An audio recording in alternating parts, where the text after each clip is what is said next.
കൊട്ടാരത്തിലെവിടെയും വെള്ളം ഇല്ല. രാജ്യം മുഴുവനും പരിധി നോക്കി ഒരു തുള്ളി വെള്ളം കിട്ടാനില്ല. നിങ്ങളുടെ തൊണ്ട വറ്റി, ഉമിനീര് വറ്റിപ്പോയി. ഒരു തുള്ളി വെള്ളം ഇപ്പോൾ കുടിച്ചില്ലെങ്കിൽ നിങ്ങൾ മരണപ്പെടും എന്ന ആ ഘട്ടത്തിലേക്ക് എത്തി.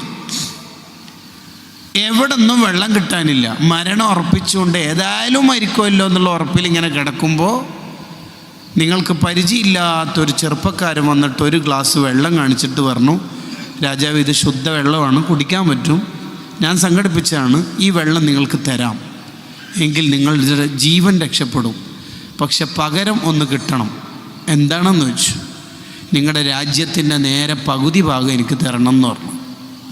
അങ്ങനെ ചോദിച്ചാൽ ഇതവിടെ കോട്ട് ചെയ്ത് സെമി കോളനിട്ടിട്ട് ഇബ്നു സമാക്ക് റളിയല്ലാഹുവിൻ്റെ ചോദ്യം, ആ ഒരു ഗ്ലാസ് വെള്ളത്തിൻ്റെ പകരം നിങ്ങളുടെ രാജ്യത്തിൻ്റെ പകുതി ഭാഗം കൊടുക്കുമെന്ന്.